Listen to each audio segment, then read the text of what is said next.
Good evening. It is a rare man whose past does not return to haunt him. My past is about to catch up with me on this very show. If you are interested in watching, you will be treated to a macabre succession of murders, mysteries, and crimes of passion. I freely confess my guilt. This burden of guilt I am pleased to share with you in the program which follows immediately.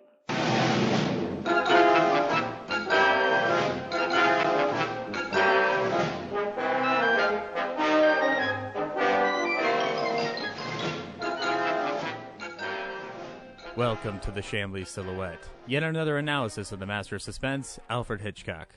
I am your host, Zach Eastman, and this will be, ostensibly, the final time you will hear that introduction. You won't have to hear it again. You won't have to hear me say the title of a major influence in filmmaking ever again. It's done. It'll be done. We are about to record the final installment of our Hitchcock Bonanza. Unlike the show Bonanza, it went by too quickly. What started as a silly whim has expanded into something I couldn't even fathom. Within the series, we have been able to touch upon the facets of Hitchcock's legacy, career, and impact in the field of cinema. Having covered virtually every film in his career, we have been able to basically kind of jump into even the ones that nobody really talks about anymore. I and my many wonderful guests have been able to look upon the master of suspense in a variety of ways, and in the process, we've managed to have a casual discussion of Hitchcock's work that hopefully proved to be entertaining to listen to. And I'm sure Hitch would have wanted that. Always entertain the audience. Maybe play you like a fiddle a little bit. I'm hoping we did. We also managed in our own way to provide thoughtful analysis and historical discussion to the show while maintaining a laid-back nature. However, the Shamley Silhouette can never and will never top the level of education and talent behind our final guest. We are privileged to be joined by a podcaster who, through his tireless effort, has managed to explore the facets of Hitchcock and the golden age of Hollywood in a way that no one can or should try to match. In 2015, he produced, as part of his Secret History of Hollywood podcast, an 18-hour journey into Hitchcock's life that dives deeper into the history of Hitch than anyone could aspire to. Anybody. Don't even try it. It's not going to have you done. And if it weren't for his work, the Shamley Silhouette would not even have happened, for it was a major influence into the notion that these films of the past still had stories to tell to an eager audience I once thought did not exist. Did not know you all were out there, but now I know, and it's scary. And he has gloriously agreed to help discuss Hitchcock in general and to help us sum up the master of suspense. And please welcome the host of Attaboy Clarence and the Secret History of Hollywood, Adam Roche. Hello. My goodness gracious me.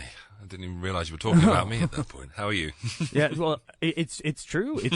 You have an intro to your accomplishments, and they are many.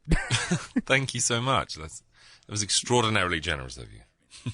Yeah, well, I mean, it's a pleasure to sit down with you and to talk a little bit about a subject that I'm sure at this point you are fed up with.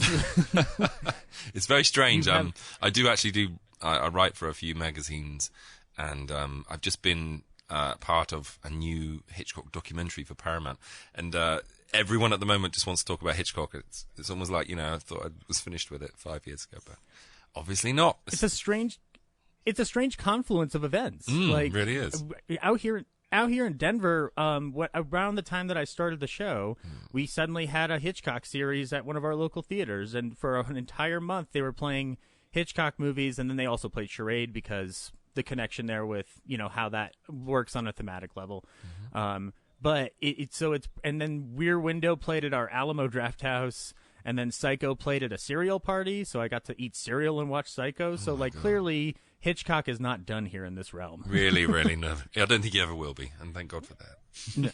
No, and we're going to talk a little bit about that and how that influence will never go away. But I wanted to get into a little bit about your history with not just Hitchcock, but the golden age of cinema. So you started with the Secret History of Hollywood via Attaboy Clarence. Can you talk a little bit about the origin of Attaboy Clarence and Secret History of Hollywood in general, and explain to the audience what it pretty much is in regards to how it operates as a show? Sure. I came across old-time radio when I was about 18 years old.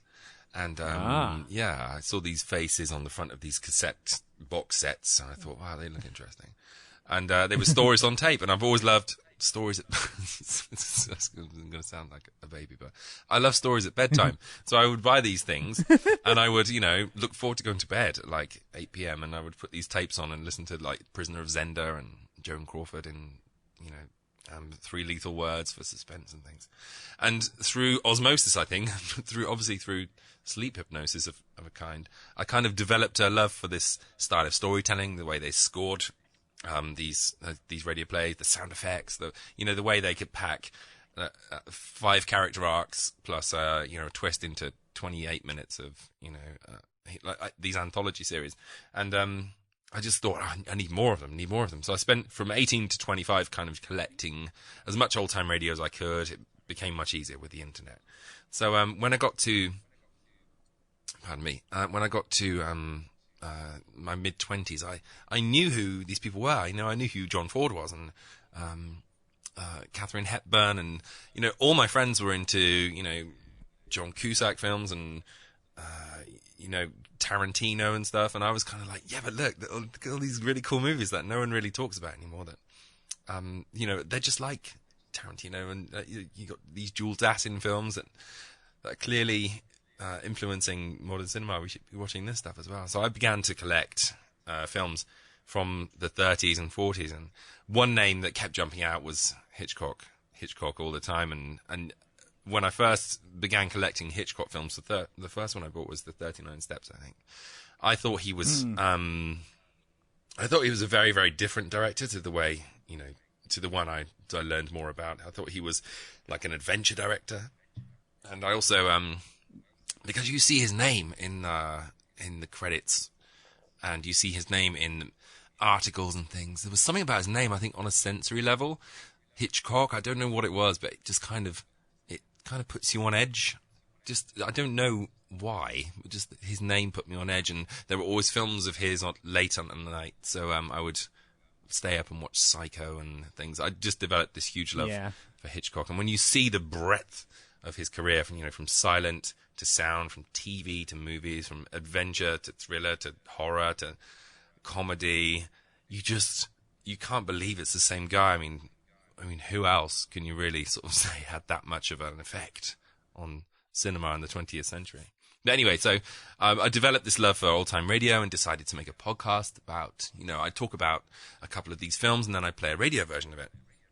And one of my favorite series ever was the Sherlock Holmes series with Basil Rathbone and Nigel Bruce. I just couldn't get enough of them. I watched them on a loop, So I thought, I'm glad you brought that up because sorry.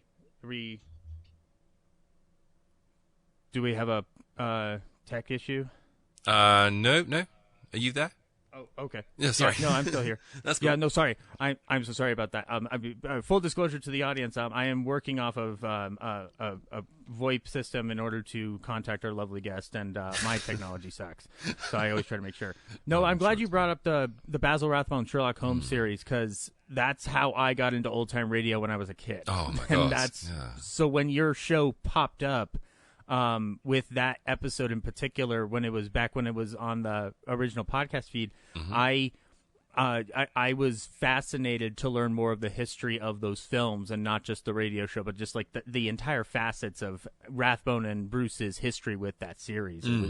It was eye-opening to a lot of respects, especially near the end of Rathbone and Bruce's life and their careers. I know. Yeah. Well, the part of the pleasure of making that episode was the fact that I didn't know anything about them, and I think that's always been my approach. I don't know everything about Hitchcock until I went and studied it for the series.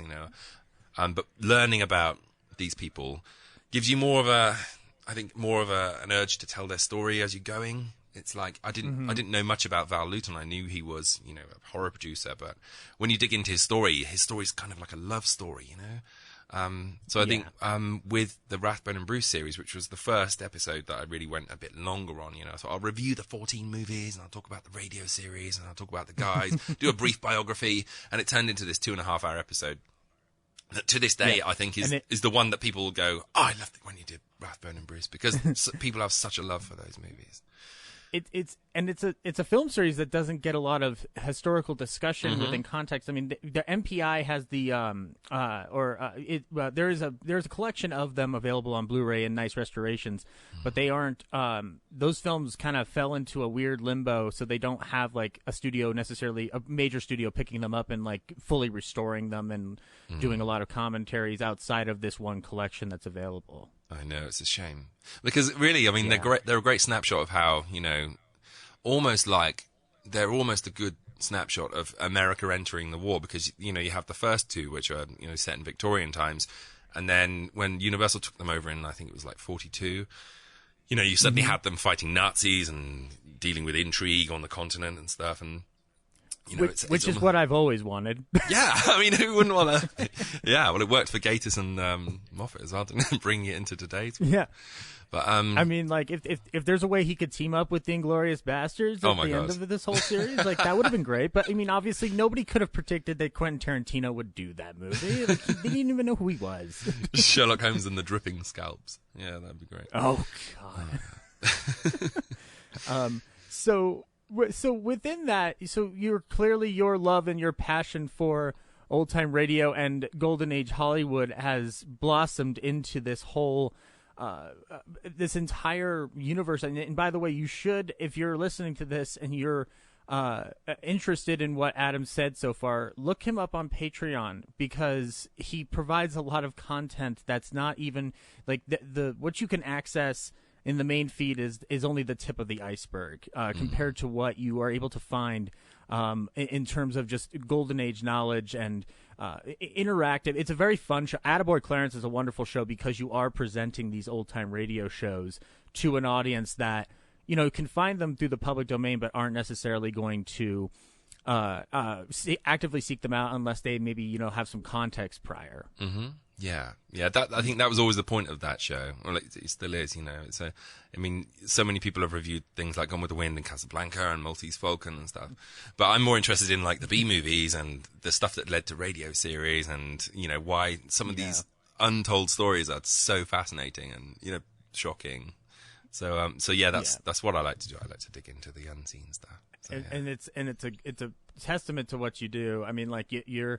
The amount of it's funny you bring up the B movies and whatnot, because like obviously Hitchcock made his share of films that we don't discuss as a whole today compared to say a Vertigo or a Psycho or a North by Northwest, but they are films that even if they are on the lower rung, they still have these interesting stories to tell, and I can speak from experience that some of the B movies that are not considered amongst the huge classics are the ones that I always end up going back to the most. Like, me too. There's Bogart movies. There's Bogart movies that I love that are not discussed. Like All Through the Night is a wonderfully hilarious film and also very terrifying at the same time. I like The Enforcer. Have you seen that with Bogart? He plays the DA and he's trying to crack down on Murder Incorporated. That one I haven't seen. The one I recently watched though, where he does play a DA, is Marked Woman. Okay, yeah. Marked Woman. Davis. Marked Woman. It made me realize that if we had tried to make him a more straight-laced hero, I don't know what that looks like down the line. It's very interesting to think there's that final shot in the courthouse where the camera's back and it's pushing in via crane onto him, giving that final statement before the jury gives their verdict. And it's just like, it doesn't feel like Bogart, but that's one of the reasons why it's working for me, is because he is actually inhabiting a character and not playing off a persona per se. Yeah, definitely. He did that a lot during the 30s, I think, before he sort of he became known for, like you say, that persona. And then every character was kind of the same hard-bitten, hard-drinking, sort of, smart Alec character. But here's looking at you, kid, and all that nonsense. I mean, it's a situation where that studio is trying to figure out what to do with him, and then you have somebody like John Huston going like, put him here, put him over here. Do I don't give a crap. You do it. Be yourself. Be yourself. Now get me another cigar. So I always ask the guests on Shamley Silhouette in particular, how did you get into Hitchcock? Now, you kind of already went into it, but what would be the first Hitchcock film that you can recall seeing and it having an impact? I bought Psycho and I bought 39 Steps on the same day because I wanted some Hitchcock movies, and they were like the only two in the shop, I think. So yeah, that's right. You did mention 39 Steps, yeah. So I think 39 Steps I watched first, and then Psycho I watched afterwards, and it was like, what? Sure, that was the same guy. They're not by the same. I'm gonna confuse him. There's this one really exciting film, and then this one scares the pants off you. It's like with 39 Steps, it's very, very like you watch it now, and it's very creaky, and the effects, especially with like Lucy Mannheim at the beginning, where she sort of does that voiceover, and you see her face sort of superimposed over the thing where he's reading the letter and looking at the guys in the street. And, I mean, it's creaky, and I remember watching it going, really? But now I love the creakiness of it, like the speeded up running across the hills in Scotland, and the auto gyro in the sky and stuff. I love all that stuff. He got too glossy. It's stuff, yeah, and it's stuff that doesn't. It's stuff that you see it down the line in North by Northwest. That different element. One of our guests is a huge Cary Grant fan, but he wasn't and he liked Hitchcock. But when I had him on for the World War II episode, where amongst things we discussed 39 Steps and how it is one of many films where he's giving a call to the warning of war. He was just like, I'd never seen the 39 Steps before, and I was amazed how much I enjoyed it. Yeah. And he was just like, I couldn't believe I hadn't sat down and watched this. It's crazy. Like, it's one of those films, like, you get to the end of it and you think, that was one film? I can't believe it. There's the bit where, the rally speech and the handcuffing to Pamela by the fire, and the bit with Lucy Mannheim at the beginning, and the fourth bridge, and it's like one of those films. It's very much like the way I feel about Foreign Correspondent, which I think is probably my second favorite Hitchcock of all time. I'm glad you say that. Oh my God, I cannot get enough of that film because it's one of the films that people say, oh, what's a good old film to begin with? And I go, right, Obsession from 1949 with Sally Gray. You need to watch that and watch Foreign Correspondent, and you won't believe how enjoyable those films are. And Foreign Correspondent is one of those things that you get phone calls halfway through. I can't believe now there's an assassin taking him to the top of a tower. Now there's they're signaling with windmills, and was that Jimmy Finlayson crossing the street, and with Scott Folliott. Now there's a fake kidnapping, and there's a plane crash. You get to the end of it, and it's almost like you need to go onto all fours and breathe deep for like 10 minutes straight just to get your breath back. That plane crash is incredibly nuts for its time. It's so well staged. It's so well staged. It's incredible. And I still love the story about like how he got that POV of the plane going down. He's just like, okay, I want you to recklessly dive into the ocean and then pull up at the last minute. I don't care if it scares the living pants out of you. And it's one of the, and also I've grown to love George Sanders over the course of this series. George, I mean, he's great in Rebecca, but I love him in Foreign Correspondent more because he's just the goofy sidekick, and I friggin' love it. Yeah. So within that, we can dive into there's three things that I wanted to discuss in terms of a wrap up for this series. Something on the show that, obviously within the show, we've had to go out of order with Hitchcock and mainly focus on different aspects of his work, and not go film by film by film the way you did so brilliantly on your series. Thank you. But the key things on it is that with Hitchcock, I feel like it's important to discuss three things to sum up his legacy on this industry. One is his origin, and his origin in film is not too dissimilar to how we, people enter a business today. You start from one part of the ladder and you work your way up that ladder. Mm-hmm. And, he starts by moving from the Henley Telegraph over to Islington Studios after he submits title cards to them, and he starts doing the title card design for Islington Studios, which was a arm of famous Players Lasky in London. Yeah, and how incredible that in those days, you think about the film industry these days. You need to have landed somehow before, and then they come and find you. But in those days, it was as easy as just knocking on a door and walking in and saying, "I'd like a job." Like, hey, but, can I? and can I make a movie? Yeah. Sure, come on in. But I really love him for the fact that he was very into theatre and very into true crime and things like that, and sort of thought to himself, it must have been sort of pie in the sky to ever think there would be a film arm of Hollywood ever making a base for itself in London, especially like Islington, very sort of not run down but kind of East Endish, very sort of very common working class area. So he just knocked on the door and went in, said, "I'm a graphic designer for a company. Would you be interested in me having title cards for you?" And, to their credit, they went, "Oh, what can you do?" kind of thing. And so he did these title cards and impressed them so much. I mean, there's more to it than that, obviously. But yeah, he just went in and impressed them. And it works, and it works its way up. And he eventually, obviously Islington drops down, but then he gets into Gainsborough and working under Michael Balkan, and that leads to The Pleasure Garden, which then leads to a film we haven't seen because it's lost, and then it leads to The Lodger. Yeah. So I'm still looking for The Mountain Eagle. Oh, thank you. Contact the British Film Institute if you find it, please. They've got me on speed dial. They know. As soon as they find it, I'm going to update the series. Adam, get over here. We got one. Yeah. Oh it's my like god. Ghostbusters. They just shoot a warning. They send a flare up. Yeah, like the bat signal. But the thing is, with The Mountain Eagle, I mean, it's supposed to be a terrible film. This is the thing. It's supposed to be a bad film. It got terrible reviews. Hitchcock hated it. I do get the feeling that one day after we found, people will watch it and go, "Meh. It's such a shame." Was that it? Kind of thing. And the story sounds okay. It sounds like it just okay melodrama. It certainly sounds like he made more interesting films. But and it's clear that The Lodger is one he preferred more in terms of this is the start of me. That's the first film. Yeah. So basically, his history at Islington was that he went in and did title cards and was so good that they said, "Can you do it full time?" So he quit Henley.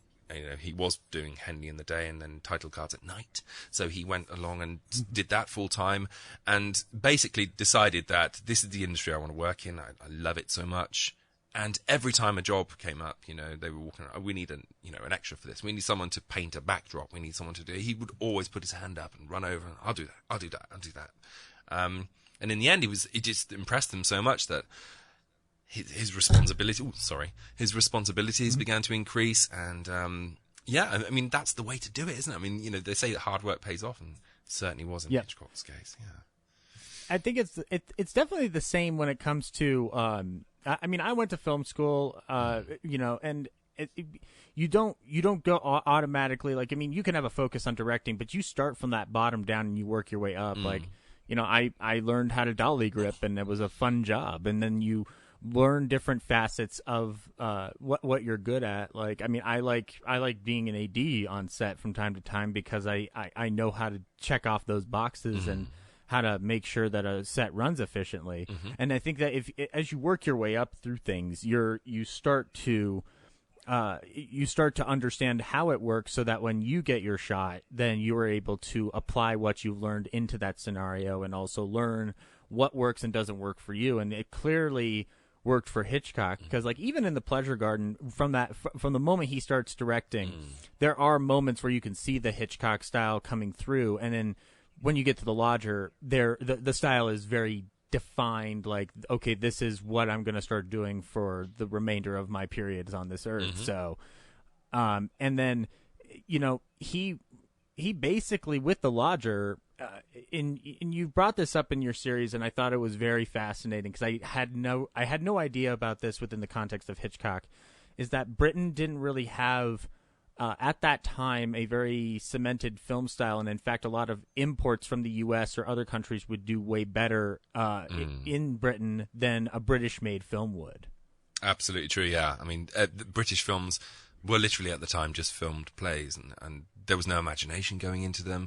And I think, to be honest, there was kind of an arrogance among British filmmakers in that they thought, this is good enough, if people want the spectacles, they're coming from the States, we don't have a lot of money, so we'll just do things on the cheap. And I think they were just happy to go along like that. I think the creatives in the industry were kind of yearning to spread their wings a bit, but there just wasn't the money, there wasn't the resource. And also, I mean, people like C.M. Wolfe, who was a distributor who kind of, he was very set in his ways, very traditional, very, ultra conservative, would try to keep that creativity down in the industry himself. He thought, well, if the Americans and the Europeans want to make films that are, with montage and all this newfangled film language, then that's their remit. Our remit is to provide something that's more upper class. So he would actually turn films down that were more experimental, and so they wouldn't get a release. So people just stopped bothering, I think, in the end.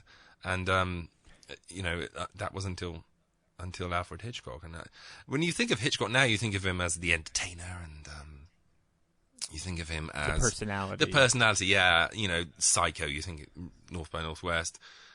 The man actually, was far more influential and responsible for developing cinema as a whole than people give him credit for. I think, it's far too tempting to say he was, just a name on a tin, and, he could do certain things well, but people do that. They say, oh, he's the Birds, or he's the guy from the TV show, he's the guy, the deadpan guy. He's also one of the most influential filmmakers of all time, and helped to write the language of cinema.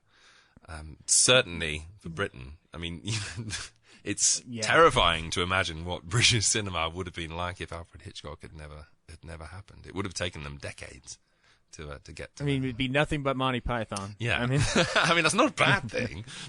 No, it's not. But we need some diversity in the situation. So. Yeah.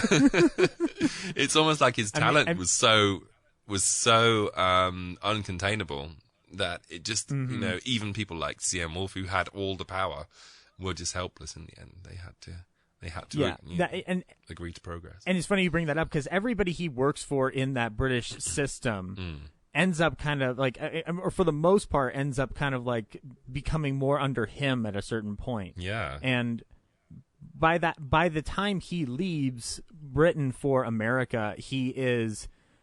Well, one, obviously, he has established the cinematic language in Britain, and not least of which for things that we still utilize today. But he's also, like carrying on this legacy. And then when he goes to America and he has this abundance of resources, he's just like, look at all this shit. Like, I can do whatever I want. And, I mean, that's when it goes supernova, really. Yeah. Totally. Yeah, it's just like if you look at an early Hitchcock film from the British era, whether it's Man Who Knew Too Much, 39 Steps, even Sabotage, which I mean I know he doesn't like that he killed the kid with the bomb, but I still like that movie a lot. Yeah, I love that film. It's a great film. Yeah. We had a joke on the earlier episodes of the show where he just sits at home drinking at night, lamenting the death of that fake child. So just going like, oh fuck. But so you can see what he's able to do with virtually nothing. And then he goes to America, and then Rebecca is an interesting situation because that's a twofold where you have Hitchcock's vision, and then you also have a guy who makes decisions. And you could say that, because I'm not the biggest fan of David O. Selznick, although he has unquestionably he was a man who produced some very influential classics in cinema, like King Kong. And that's it. It was his only film. Yeah. That's it. Intermezzo too, and it made a great Jack Benny parody on one of his episodes, and then that was it. But then Rebecca, and we won't talk about it. There's nothing else to talk about. Yeah, no, that was a very short career. But he but actually I find that Foreign Correspondent, in talking about our passion for that, that's where you get to see him really fly without even the interference of somebody like O. Selznick, which, I mean, like, Selznick, it's funny, like, when you watch Rebecca, it feels like, yes, it's Selznick, but Hitchcock is clearly peering through, so it's not an over-dominant Selznick situation. It's very, very much a Selznick film through a Hitchcock filter, like you say. It's very Hitchcockized, if that's, I can use that phrase. The whole Mrs. Danvers scenes, the British Yeah. humor. I mean, Selznick would not have got that. You know, it would have been a very, very different film if someone else had directed it. You can definitely see Hitchcock all over it. I mean, I loved the Monte Carlo stuff at the beginning. I know everyone sort of points to that being the weak part of the film. I just think that's just amazing, especially, you know, Mrs. Van Hopper stubbing out cigarettes into the face cream. You'd never have got that stuff under Selznick, you know. She's a total dinosaur, walrus, awful person, you know. But Hitchcock, you can tell he's just sort of rubbing his hands and going, I love this character so much. But, yeah. We found out we loved her too out of any character because she's not explicitly like a jerk to Joe Fontaine, but she is clearly has an opinion, and she is also like the forebearer of like things to come. Yeah. We loved having fun with her. Yeah, she's great. I do love her. But then again, you know, I mean, I love Mrs. Danvers even. I think she's just ice cold, and Judith Anderson, amazing. I think Rebecca is my favorite Hitchcock, only because it's that very strange jump from this is, like you say, this is what I can do now. I have all this money, all this resource. And Rebecca's one of the films that me and my wife have watched tons of times. We named our son Maxim because of that film. And, you know, I love I love the novel. You know, it's so good. And I think Hitchcock just nailed it as soon as he... And if there's one thing the audience can do is, if you got the Criterion of Rebecca, to watch the special features on that, because everything that's being discussed here is gone into greater detail on those discs, and like the Daphne du Maurier documentary that they have on it is a very fascinating piece, and getting a glimpse into the mind of the woman who wrote Rebecca, or the short story that became The Birds, or Jamaica Inn. You know, I mean, like Jamaica Inn is a film that we, you know, as we discussed on this show, is there's clearly another portly gentleman interfering with the situation. I got to admit, I've seen it a lot. I think I've seen it, you know, I'm in double digits with Jamaica Inn, but it's one of those films really? that I went to Jamaica Inn like 2 years ago as well, just to go and see it basically, and see what it was like. It's very like the film, you know. It's like on the moors, and it's like low roofs and stuff. And they got a Daphne du Maurier museum, and you go into that. But anyway, so yeah, I mean, I've seen it. Yeah, it's cool. They've got her original typewriter, loads of signed books and first editions and things. But anyway, so I've seen Jamaica Inn a lot more than I should have done, and I can't say that I don't enjoy it, but to me, it's like bottom rung Hitchcock, definitely. It's more like mid-tier Gainsborough, I would say. It's not nowhere near a classic in his library. No, it's definitely a film that like I enjoy on a different merit than necessarily the Hitchcock merit. Yeah, you don't go in looking for the invention, do you? Yeah. I'm looking at Charles Laughton doing what he's doing and just kind of marveling at like the audacity of this hammery. Yeah, that's exactly the phrase. It's not egregious, say, to some other people in Golden Age Hollywood. Like, I mean, some people could ham it up really big, but it's just you are paying attention to him regardless of how that movie's operating. You are paying attention to him. That is very clear. Yeah. It's even like when he's not saying anything, he's rolling his eyes and he's side-eyeing people and he's fiddling with his buttons and he's mincing around. It's like, oh, for goodness sake. Don't butcher or baker me. Yeah. It's for goodness sake, just let someone else have the camera for you. It's definitely a Charles Laughton film, yeah. Yeah, and it's actually we found out in the course of it that Cohen Media did at least stateside did reissue the their version of Jamaica Inn, and I managed to pick it up, and they did clean it up for how many years I had to see that film in a bootleg version on a DVD, and like it just looks fantastic by comparison to how it used to look. Good. Well, you know, all these films deserve to look their best, I think. And I'm glad they are. Yeah. I'm glad they're picking a lot of these up and just really giving them that fine tooth comb. I mean, Kino Lorber out here just did Blackmail and Murder, and then they did a whole Hitchcock pack, and the one they haven't done yet is Young and Innocent, which I'm hoping they do very soon. Oh my goodness, I love that film. That was another film I got very early, because I was going to say earlier on, when I started collecting Hitchcock films, it was VHS. So you couldn't order them in. You just had to go in to this HMV. it's like our main music retailer in Britain. We used to go into HMB, and I used to look along every single case, starting at A and ending in Z, and look for the Alfred Hitchcock name. Because in those days, there was no internet. I didn't really have any books or anything, so I didn't even know which films were his. So I go along, and all of a sudden one day I saw Young and Innocent, Alfred Hitchcock. I was like, oh, that's another one. Great. So I bought that. And it was the same with things like Notorious and Spellbound and all these Selznick films and stuff I just picked up. And I had this huge Hitchcock shelf. But I remember Young and Innocent being one that I really, really loved because I just loved the whole blinking man gimmick and the tramp and everything. That blinking man with that crane shot going. Oh my God, God, is fantastic! Isn't it amazing?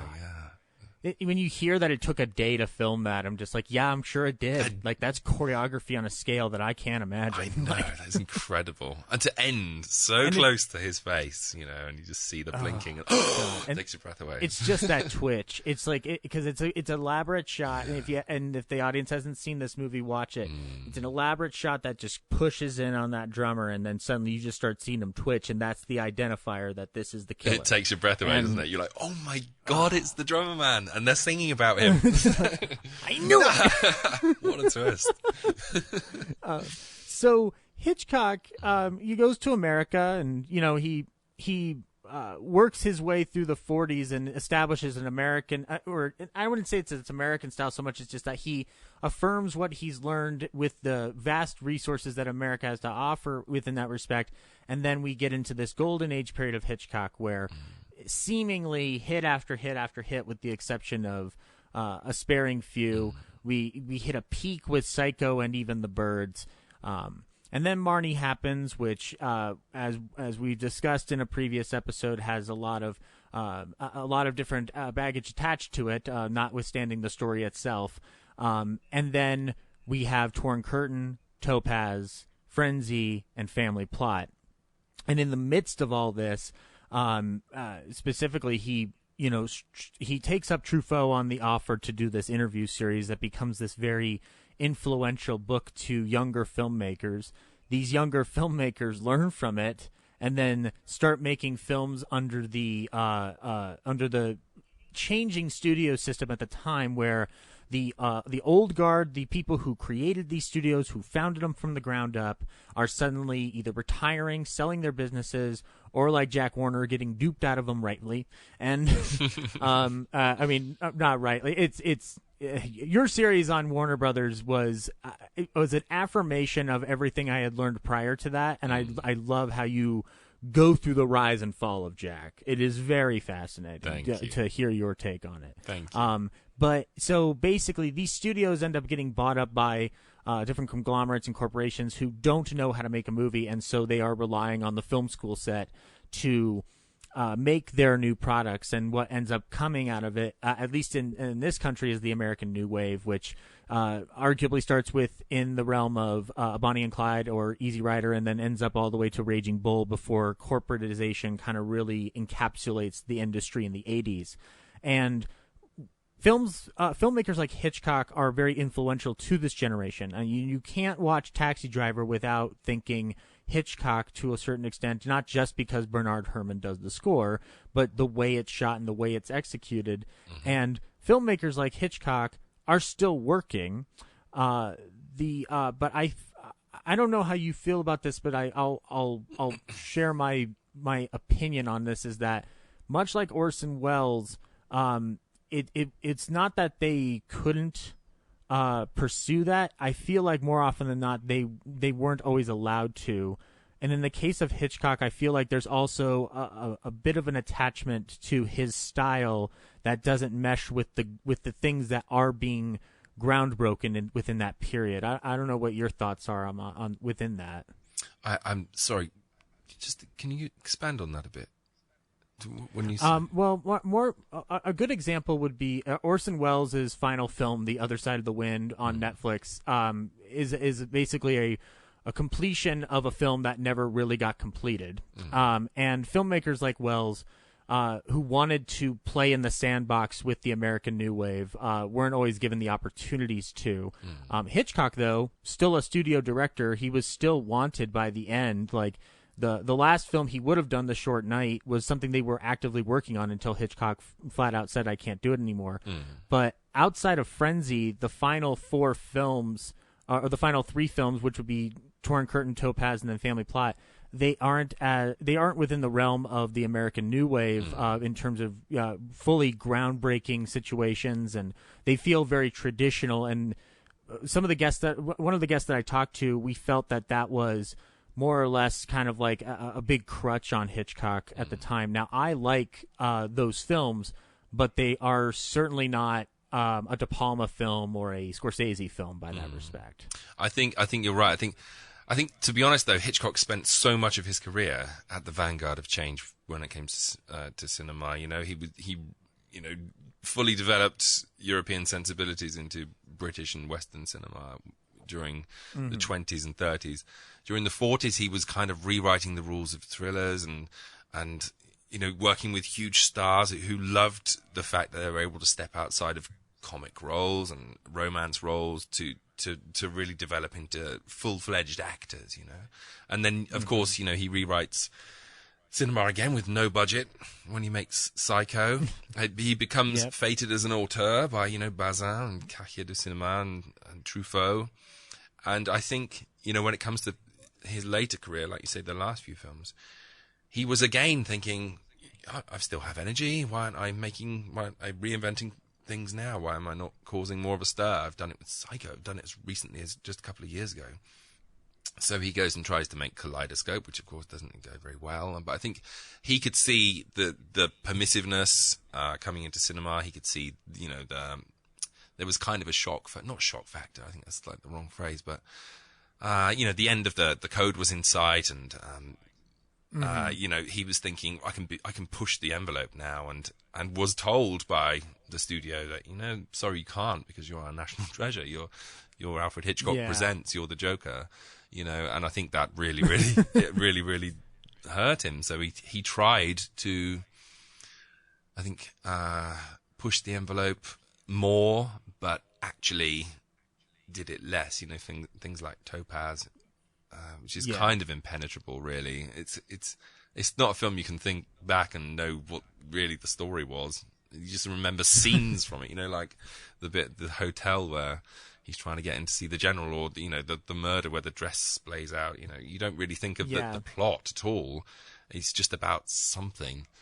Torn Curtain I really like. I actually really like Torn Curtain, but I don't think it's a film. It's just a film that you remember Gromit getting killed in the painful ways and very slowly, and you remember which is still a brutal scene. It's great, but and you remember the bus ride at the end where they're trying to get away, and it's very, very tense. But you don't ever think to yourself, so something about a defector, and I think that it must have been quite painful for him. I think to sort of to felt like he was on the rubbish heap at that point.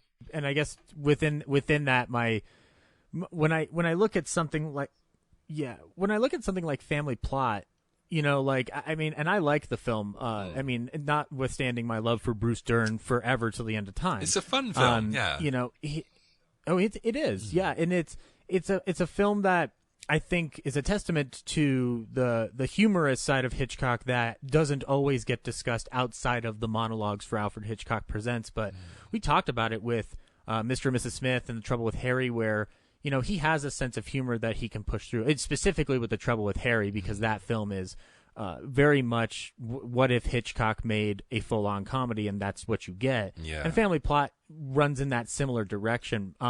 Frenzy is a situation where I think that's, if we were going to get any films beyond Family Plot and he was able to, keep sneaking stuff in, I think more films like Frenzy might have followed. But as you said, as that national treasure status had kind of been placed on him, it put him in a weird box. It's very strange. That he could never fully escape. Yeah, because he spent so long, rewriting the rules, didn't realize that he'd actually spent 4 decades making himself this almost like national treasure, I guess is the best way of putting it. It's almost like I still have so much to give, and thank God he made a film like Frenzy late, because it does show that he still had the means and the devilish sense of humor, and he still had the guts really to do a scene like The Lovely, scene, the horrible Yeah. Barbara Lee Hunt rape scene.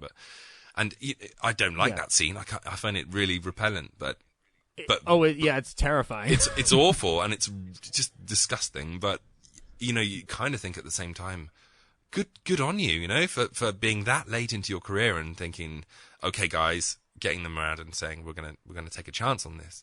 Most people wouldn't do that. They sort of settle into Driving Miss Daisy kind of stories, but he didn't. He refused to.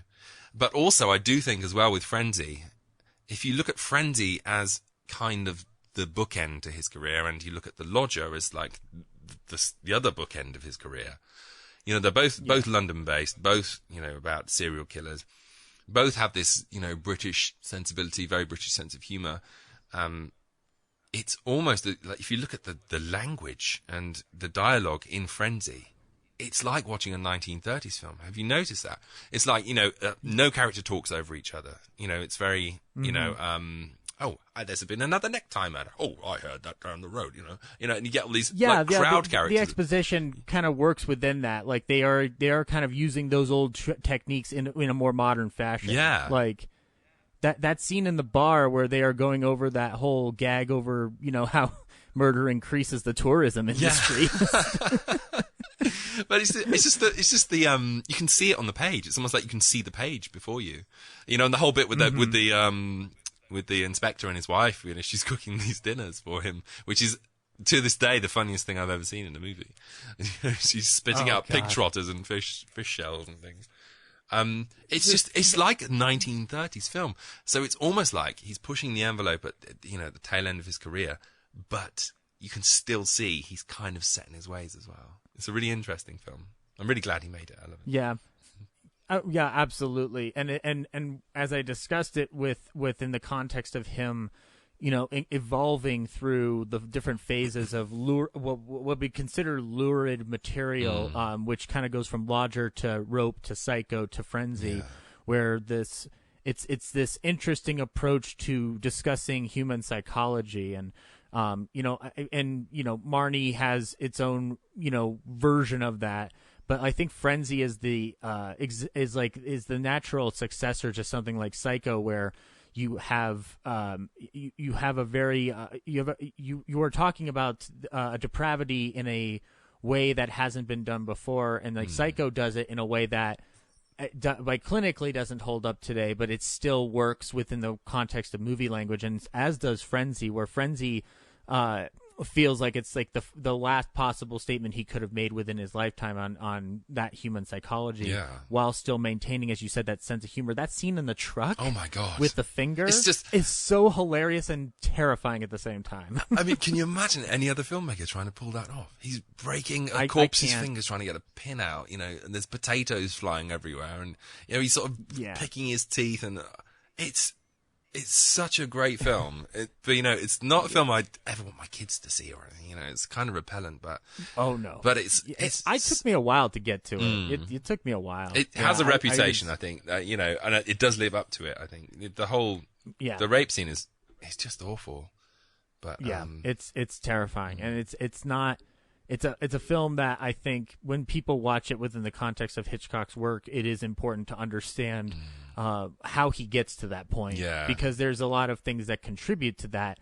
And it was, as we're discussing this terrifying scene and this disgusting, visual, the thing is that Hitchcock is actively trying to push that boundary. And as you said, he was known for pushing, like he does it with Psycho. Like Psycho is that pushing of that boundary. It opens up a door for other people to be like, well, I'm just a USC student, but I'll go ahead and make a movie with Donald Pleasance hunting down a William Shatner guy. There are things that that come off of Psycho, and in a way that I think Frenzy, people draw from Frenzy as well, but I think at that point in his career, he's also playing catch-up in a simultaneous fashion with other people around him. Yeah, he's being passed, I think. And exactly. And then, you have something like The Short Night that is about to be, that is in the works, and it would have been very much within the frame of a spy movie that he would have made in the past, but by the time that, he's they're close and getting ready to go. Hitchcock's under the realization that he cannot continue to make films, like especially on location, or just the health-wise, he's not up to it. And so, he asks Hilton Green to tell Lou Wasserman, I can't do this anymore. And there's this big end of an era. And, by the time he passes, he becomes a knight and whatnot, but like his legacy is already cemented by these newer filmmakers who are not eclipsing him, but just like they are carrying on in a way that he is not able to. And I think that ultimately, had Hitchcock had gone on, the only way that I think it would have happened is much like a John Huston. He makes films, but they'll never tap into what he accomplished early on or even in the middle of the career where something just innovative popped out. But Hitchcock could surprise you with something like Frenzy, so we may never know what that could have been. It's crazy. Well, we definitely won't. He's dead. But it's that's the reality. It must have been such a painful thing for him, to have come this far, and even with Frenzy, he's back in Britain. He's visiting the places that he used to know as a boy. He's making a film that's arguably about to, re-shock audiences into thinking, oh my God, he can still pull it off, but he's finding it hard. His arthritis is, literally killing him at this point. And then Alma has her stroke while they're in London.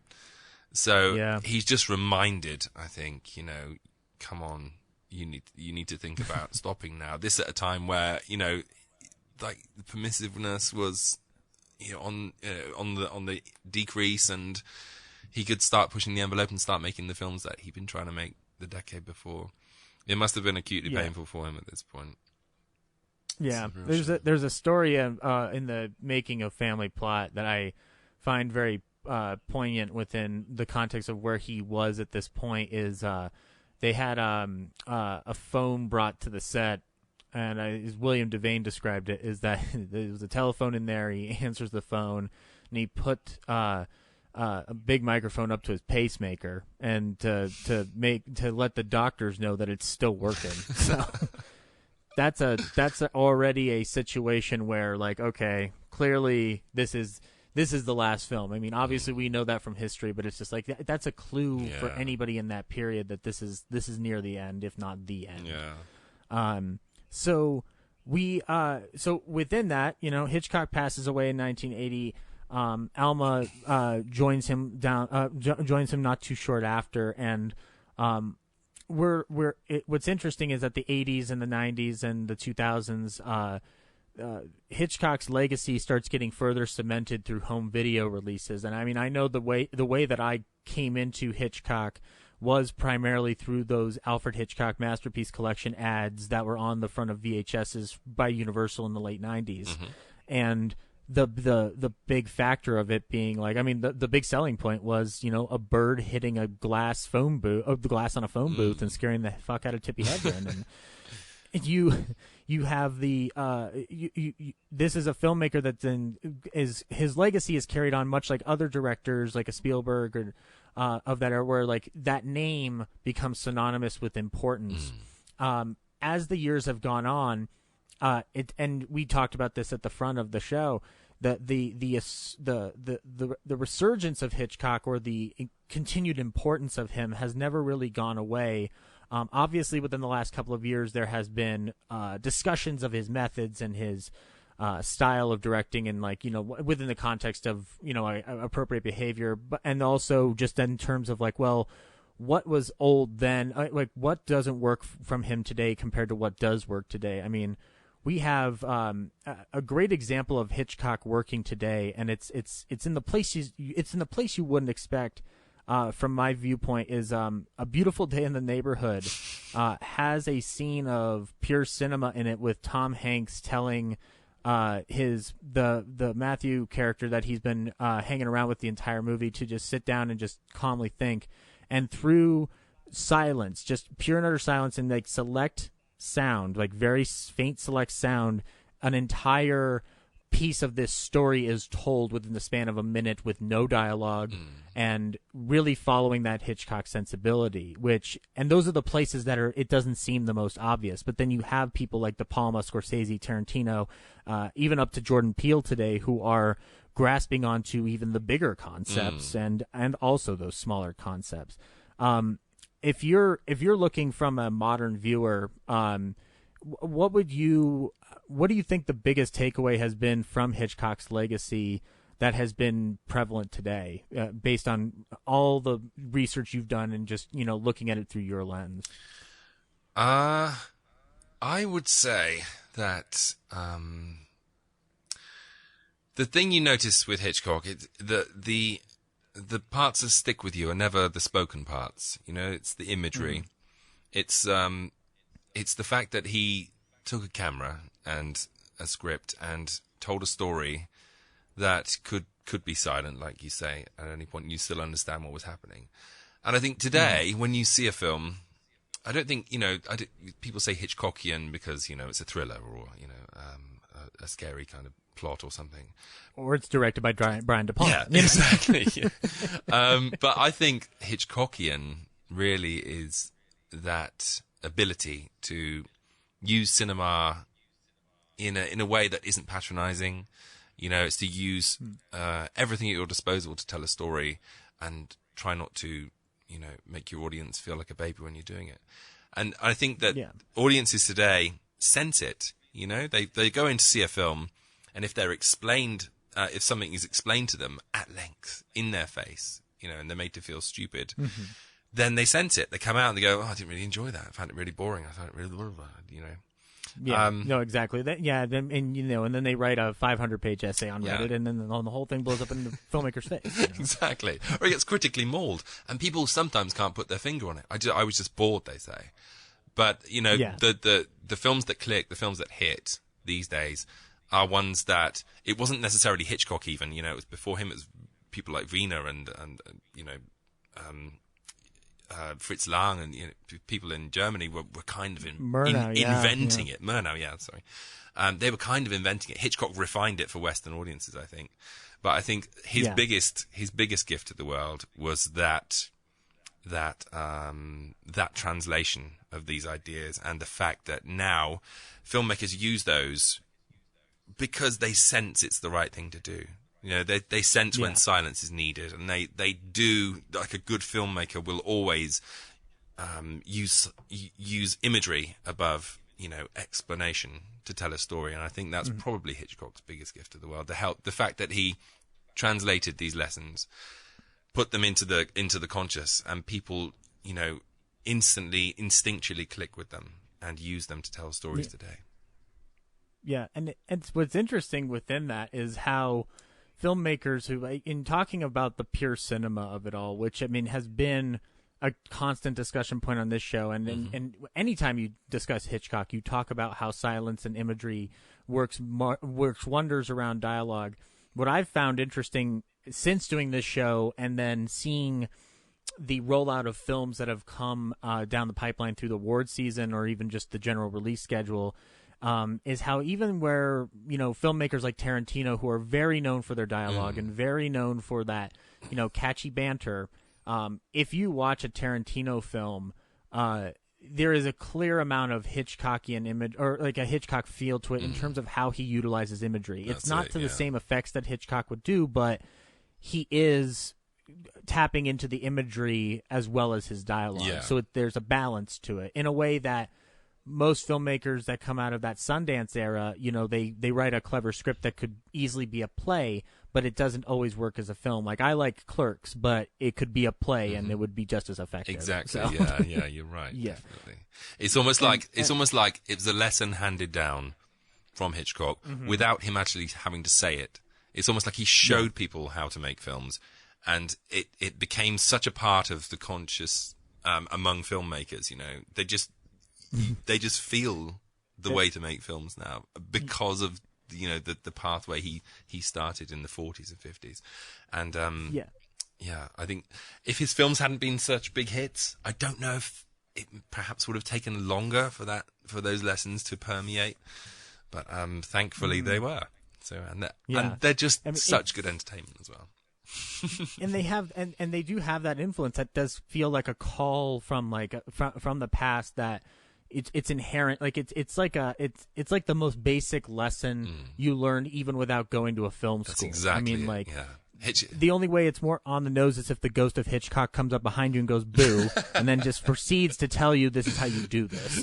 You're supposed to be scared here. Yeah, it's like, but you know, they're like each one of his films is, you know, it's part of a bigger lesson he was teaching, wrapped up in populist entertainment. I mean, you can't get any more sort of more instructive than that, can you?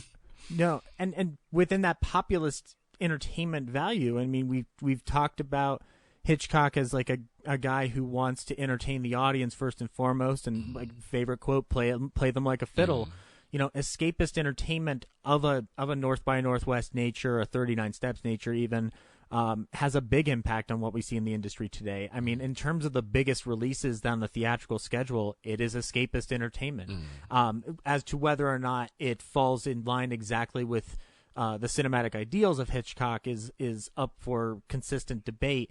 But, I mean, the biggest way that I've seen it permeate through in terms of breaking those grounds is through the horror genre, which obviously is a testament to Psycho and The Birds being as influential as they've been.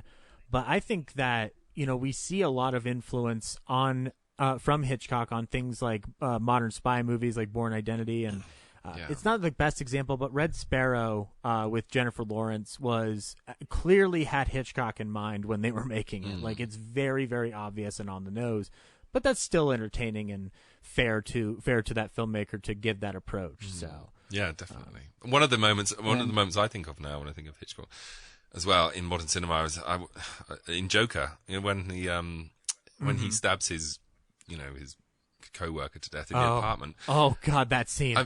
You know, you watch it, you go, oh my God, there's that moment of shock, and then, you know, the small guy goes over to the door and can't reach, and it's just like you burst out laughing.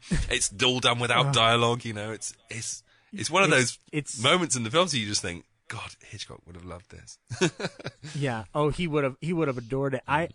When I first saw Joker, my immediate callback was to something like Henry, A Portrait of a Serial Killer. But like hearing that, no, that's absolutely true. Like that scene plays out, and it is played out in a very quick edit, not unlike a montage that he would have done. And just the humor that lies within that terror is very much him. It is because you don't know straight up for one moment if he's going to kill him too. So you're on edge. You're like, oh, I thought he was going to kill him. Yeah, and you're sitting on one. I was just like, he's lost his mind. You're as tense as a nut, and then all of a sudden you burst into laughter. That's pure Hitchcock. It's mainly the fear on his friend's face, where you're just like, man, like I just and Phillips. What's interesting is that like he's playing it in a weird humor that like he's always done, and this was just like the dramatic logical step to take it in, because like if you look at something like A Hangover, he's clearly creating a cinematic approach to comedy, and in this he applies a Hitchcockian method to this bizarre scene that just works so wonderfully within that film. And then like within all of that, Hitchcock, you know, his directing style and the way, like I would say that like amongst the things that didn't fully translate, or like, I mean, I guess it's a case-by-case basis, but, you know, the one thing that has been discussed at length on Hitchcock is, you know, his feelings towards method actors and, actors in general. But, you know, but working with people like Montgomery Clift or even Paul Newman, where, you know, he's trying to tell them from what he's learned and what has worked for him that, like, my frame is your guideline. You step out of that frame, then I'm not getting you, and that's a problem. So whatever you do in that frame is up to you. Whereas I feel like, you know, the camera has been lifted off the tripod, so to speak, and is allowed to move more freely. So in a sense, I feel like not only have acting methods changed, but also the way we carry on those things. So it's almost like, you know, keeping something within the frame, as long as if you're going to move it around like that, you know, it's clear that like people saw something like that and like, okay, I like this part of it, but let me apply my own thing to it. So it's almost like a lot of his ideas have evolved into stuff that we see more often than not today. I feel like I mean John Carpenter obviously is influenced heavily by Hitchcock and Howard Hawks and John Ford, and I think Halloween is a great example of how he's not even taking off of Psycho per se. He's taking off of like different things that Hitchcock liked to do, and just applying them to this small, siege on a small suburban neighborhood in Illinois / Beverly or / California. So so it's very clear that people look at what he does and then adapt it, and like as recently as Us by Jordan Peele, where you have a horror film set in the Bay Area and playing off of that imagery. Like locations are a big thing. Like people like establishing a location as a character in and of itself, which Hitchcock clearly loved to do with things like Vertigo, where the city itself becomes a bit of a character. And so that within all of that, the legacy of Hitchcock, it's a ghost that keeps haunting this industry in the best of possible ways.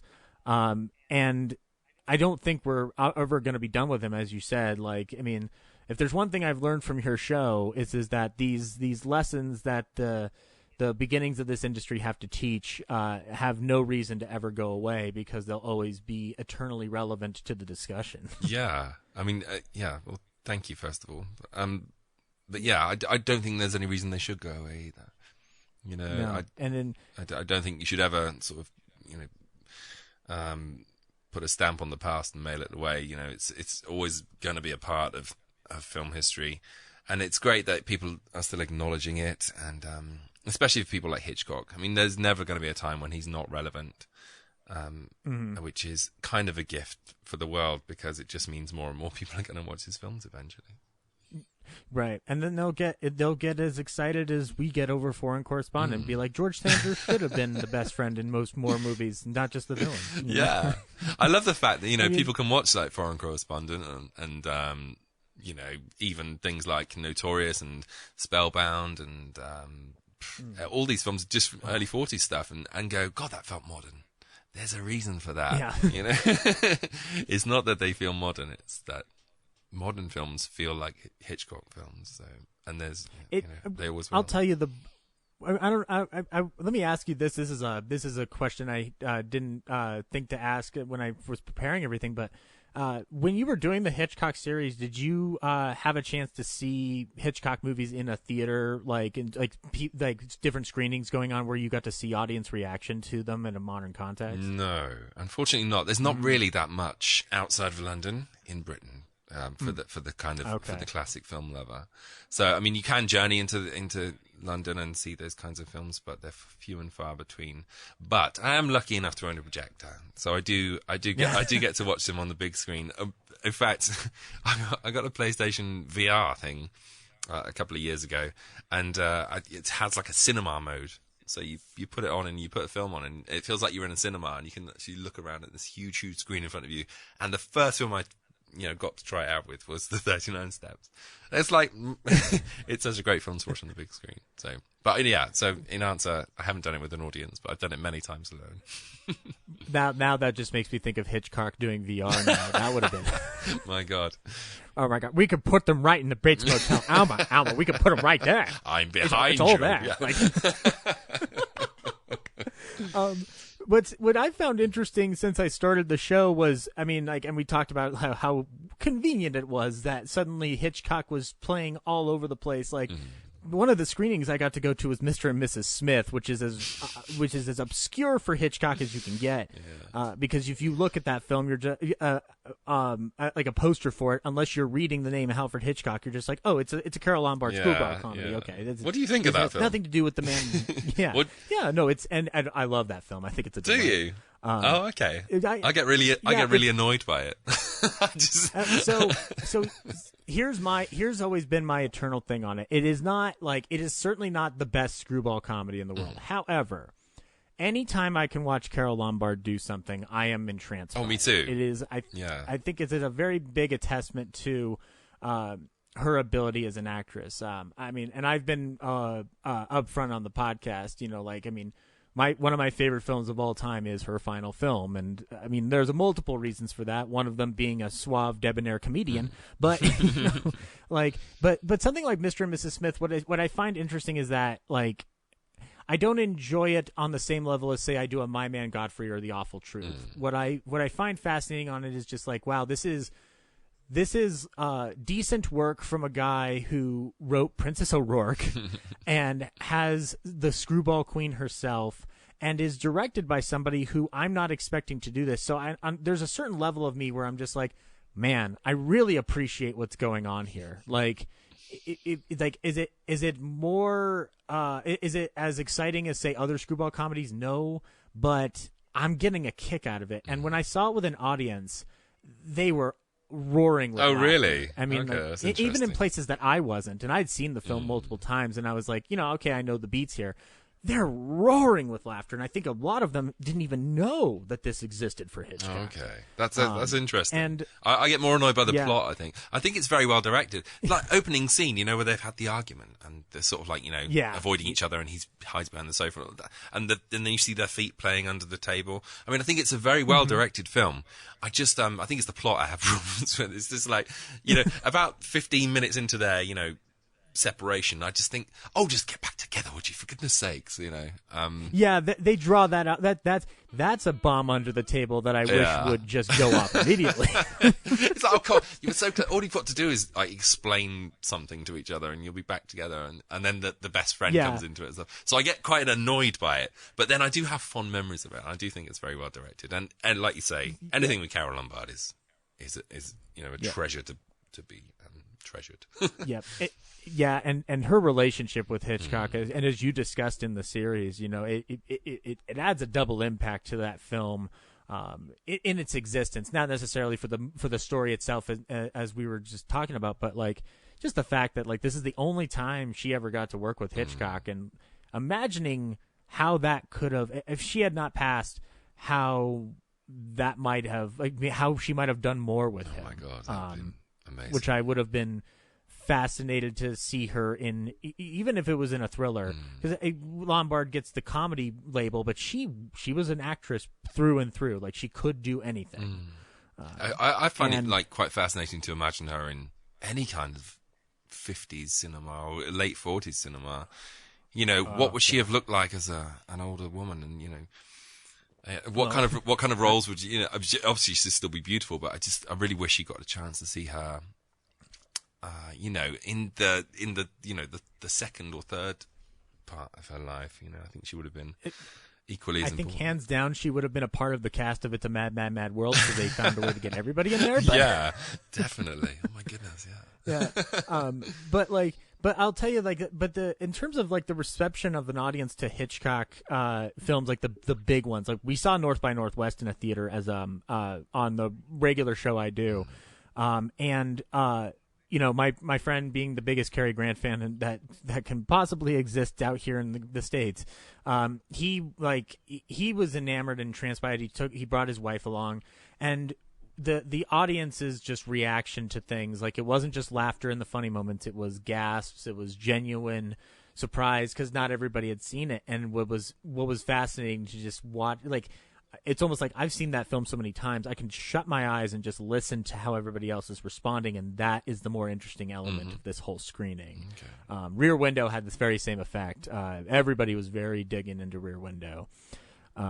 So I think before we wrap up, you know, I have loved talking with you about this, and I know that you have obviously been able to discuss Hitchcock in a way that I mean, like, that the most people don't get to outside of Donald Spoto or Stephen Rebella. So, what would you say, even removed from the series that you did itself, you know, how do you see Hitchcock after all this is done, after having that much time with the Master of Suspense himself, and then having it removed with time with a person like Val Lewton or even a Jack Warner? Like, how does it stand out to you? Well, you know, I lived with Hitchcock for, I think it was 18 months the whole series took me, and I remember getting to the end of writing it and releasing it, and I actually felt very, very bereft. You know, I think the more you look into him as a person, I'm not talking about his film career now, but as a person, I just found him very, very human, and almost, someone I could relate to. And part of my reason for making that series was that I'm so tired of him being presented as, a monster, or a film director, even, or just as, the guy from the beginning of Alfred Hitchcock Presents, or a buffoon, or someone who put his name to books, or, or something like that. I just got really tired of the fact that people are so easily pigeonholed these days.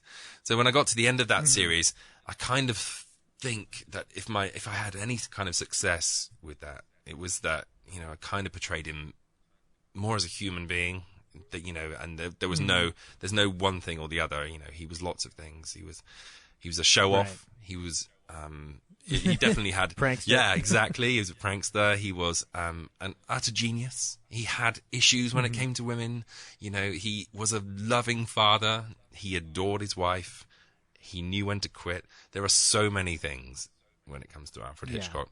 And I think when I got to the end of his life story and I looked at the whole thing, and I, began with a small boy above a green grocer's stop, and ended with a man who completely changed cultural entertainment in the 20th century and will be forever remembered, it just demonstrated to me that, it doesn't matter who you are, where you come from, you can have an effect on the world. And Hitchcock, for me, it was like when I said goodbye to him, it was like I've said goodbye to a family member.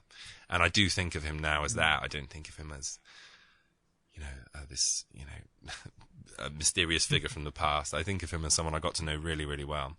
So I do miss him. I miss all my subjects. Well, thankfully, you've. Obviously, you discussed that you've been able to talk about this subject even more with the documentary, but also the amount of additional stuff that you do within Attaboy Clarence and Secret History of Hollywood on the Patreon, like film clubs. There's always that opportunity to go back to this subject. That's great. And I'll say that this is a figure that I grew up with in the oddest of ways. I didn't start with a John Carpenter or a Tobe Hooper like most people did. I started the way those guys ended up starting, with films like that, and then grew into those later things. So with Hitchcock, there's obviously been discussions of, like, as you said, the monster element, but also, the character from the TV show. And what I've appreciated about sitting down with him as a subject for is that you can address those things, as you did as well in the series that you did, but not lose a respect for the man, and also, find an adoration towards it. Like, I'll tell you, my favorite thing that I've been able to do over the course of nearly a year is to, put curse words into Hitchcock's mouth and make him a person. Like, every time I do that imitation, it's the worst imitation of Hitchcock imaginable. But I know who you are. Yeah. We've had so much fun with that, and I like doing it with Jimmy Stewart too. Like, I haven't made an appearance yet. I'm going to come on one last time. Very good. To talk to hi Adam, hi, I'm Jimmy. Hi, Shaq. Oh my God, I won't even try. So it's one of those things that I think has been fascinating throughout the whole thing is that, and especially from modern context, I've certainly had a reckoning of my own. Like, as you've listened to the series, I've had to come to terms with different facets of Hitchcock while still maintaining the ability to continue on to the show, and still, by the time this is over, I'm still going to pop in Psycho every year. I'm still going to be watching stuff like North by Northwest and A Rear Window. And it's amazing how that ghost that we discussed not too far back in the conversation has lingered all these years, amidst anything that the industry has been changing and evolving into, and amidst anything that has been, discussed in terms of his legacy and how that is both relevant and irrelevant, or whatever the case may be for anybody, that he's still there. The bottom line is he's still there, regardless of where the argument lies. And I'm eternally fascinated by that. And, like, I've looked at Hitchcock from this respect as just like, it's almost like being able to be put in the position of a Truffaut, where you are basically learning at his feet. I'm not in front of him, but I've got all this information coming at me. He feels like a real person in a way that he hadn't before, which is eternally fascinating in that respect. Because, again, as you just said that you went through, I went through the same thing, where it's not just this industrious figure that like we put on a statue or on a mural. Like it's a human being that lived and breathed. And the same goes for Alma Revel. Yeah, oh my God, yeah, she's incredible. Alma Revel,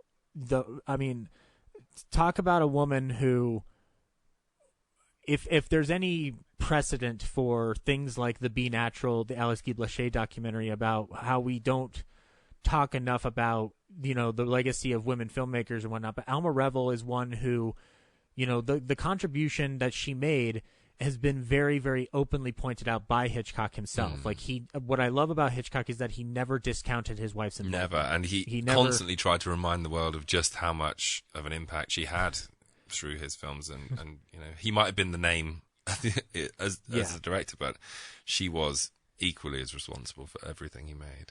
Definitely. And it's one of those reasons why, like, when I first saw the Hitchcock movie that Sasha Javarsi did, I was a fan of it, and my opinions on it have like evolved differently. But one thing remains the same is that that's a movie that gives Alma Revel a voice that she never had before. Yeah, it gives her props. We really need to give her more credit. Definitely, that's one of the points I made a lot during the documentary we just made.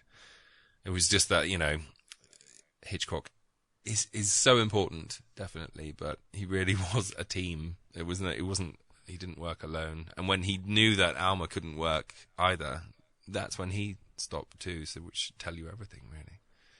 Yeah, and I think that's a love story within that.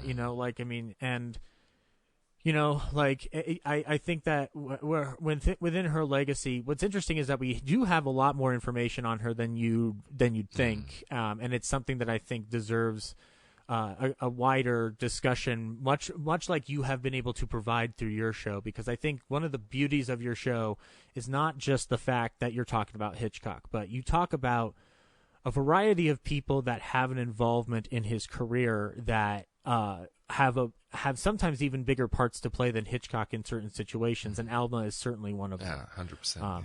I do feel that by the time I was done with your series, the amount of patience and devotion that Alma had while having the consistent dedication to her craft is something that is a wonderful lesson to how we don't look deep enough into figures in history and how that needs to shift.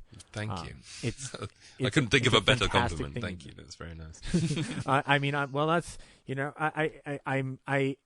what I say on this when I say that one of the things that you've been able to do with this is to help provide a gateway for people in a way that I think that not even this show can do. Like when it's all said and done, we're kind of doing a bit of a riff on things while still providing those facts. But you've done the work of creating it's an audio film to a certain respect where you are crafting stories. You are actively creating a world for people to fill in their heads, not unlike old time radio. That's very kind. That's extraordinarily kind. Thank you. Whereas I am trying to apparently be Mark Maron, and I know. and who are your guys, Adam? Who are your guys? But thank you very much, Adam, for capping off this silly experiment that is going to continue into a different form or fashion. But really quickly, I want to let you plug anything you've got coming up. And I know you've got a big thing coming up, or it should be already released by the time that this has come out. But you have another Secret History of Hollywood subject. Yeah, I've made 8 series now. I think Hitchcock was number 4. I've also done Audrey Hepburn, the Warner Brothers. I've just finished Val Lewton. That was a big one. That took 2.5 years to do that one. I've done Universal Horror, and I've done Basil Rathbone, and I've done Pre-Code Cinema, and I've done Hollywood Communism, and the next one is Cary Grant, which ties in very nicely to the conversation we've just had. Thank you. It's turning into a bit of a behemoth, I have to say. It's very, very, very, very long, and I actually last month decided upon an idea that I should really have injected from the beginning, so I've just started to rewrite the entire thing again. But it's working out really well. I'm very pleased. Our first guest, Ryan, is going to go nuts over it. He's finally going to listen to the show. Wow, thank you. I'll anytime anytime I'm just they like my friends like like the fact that I like Golden Age Hollywood, I'm just like, go listen to this, like don't listen to me, like. Thank you. And this one I think is going to be a great way for him to dive, because he likes one of the things he's loved. He went through all of Grant's films and did his own ranking. Right. And okay. What did he come out with? Watching his number one. I'm intrigued. Awful Truth. Awful Truth. I think that one okay. stuck with. Yeah, it stuck with him as his favorite, and it's just really came down to, for him, was the formation of the Grant persona and how that is fully formed within that, and also the production of that film, I think, utterly fascinated him, and he loves Irene Dunn. So there was a lot of factors within that. But like amongst the ones we've actively talked about, like we went to go see The Bishop's Wife in a theater at Christmas time, and we just had a blast. Well, we watched that for Film Club, I think, at Christmas, just gone, me and the patrons.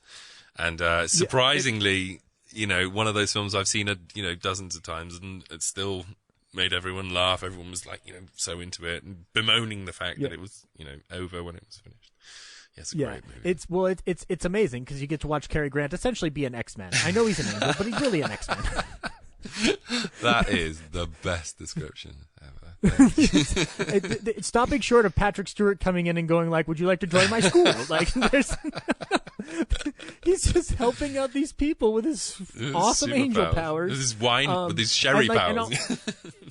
Refilling glasses. Yeah, this is why we do it, is so we can just be like, what happens if Hitchcock decides to make a Jason Voorhees movie? How does that happen? Which I would have loved. I'm not gonna lie. Well, I hope your friend likes the Cary Grant series. From the first few series I did were very documentary style. They were very. It was just trivia really. Life stories kind of thing. Yeah. But with Hitchcock, I think I took a bit more of a biopic-y kind of turn. I'd sort of, by the end of it, it was very much, a life drama. And then the one I did after that was Warner Brothers, and that was basically just like Game of Thrones in Hollywood. It's very, you had dialogue between characters. And the last series I did, which was Shadows, the Val Lewton story, that was, I kind of don't exist in that. It was more the characters telling the story themselves. Yeah. I think with this one, with Cary Grant, I've tried to, well, not tried to, I have. The style has changed again, I think for the better, because there's something that happens. I can't go into it too much, but when you hear it, it's very big, bold storytelling. I'm very, very proud of the way it's going, and I'm very, very proud of the way it's told, which is the only hint I can really give you, but it's definitely different. I insist that you do not tell your friends how the Cary Grant series ends. That was the worst Cary Grant I've ever heard. No, that was. I know. That was supposed to be Hitch giving that warning. I know. I'm joking. Oh god. Yeah. So psych. No, that I'll tell you. Like, I mean, that goes back to the ultimate thing about that. Like, that showmanship. Like, I mean, we talk about like digging deeper. When it's all said and done, though, the audacity to tell people, don't tell the ending of my movie. Like, you created spoiler alerts. He did. God, the guy had so much reach, didn't he? Yeah, the amount that he did. And also, I would encourage people who have heard what this Grant series is going to be and getting teased a little bit by it. You really owe it to yourself to go to Adam's Patreon and sign up for it, because you get access to everything, and the amount of content he puts out and the depth and detail he goes into is staggering and incredible. And there is the film club where you can participate in watching the movies that are discussed get insight from not just him, but other people who are within that Patreon sphere. Thank you. It's a really good fun night every month. Yeah. Yeah, I love it. Thank you. So that's pretty much it. This is the end of Hitchcock at this point. Well, now I still have a couple episodes to record because I'm pre-recording, but well, I'm raising a glass to you now, and congratulations on finishing your series. Thank you very much. I know how it feels when you get to the end of a big project like this, and it's emotional, and you must feel very, very proud of yourself, and I'm so glad to have been here at the end. Thank you. I'll tell you, the big thing that I'm taking away from this is, one, obviously talking to you, but two, is that, when it's all said and done, these are figures that I thought never had a voice to say anything anymore, and that I thought I was like the only person in this sphere who was into this stuff. And then as you grow older and you realize that the world is much bigger and brighter than you realize, there are other people who have these same interests, and to discuss it with them. Like, I mean, it's not Hitchcock, but like, I didn't think there were other Jack Benny fans in the world, and then all of a sudden I find that there are like more than I would care to know. So like, you know, but yeah, this series has been a fascinating dissection into a childhood icon of, you know, what it means to be afraid. You know, the Universal monsters, you know, first ones to scare me, and then when I saw the shower scene in Psycho, I was scared shitless. So, and I saw that when I was 10. So, like, clearly, you know, like there are still reactions to be gotten from these stories. To thank you again, Adam, for coming on board to wrap this up. This is going to be the final episode of the Shamley Silhouette. If you're looking for the back episodes of the Shamley Silhouette, look at realnerdspodcast.com. On the next series, I don't know yet. I still have to make decisions. Tough life decisions. But this has been the Shamley Silhouette. Until next time, when we shall return with another story, good night.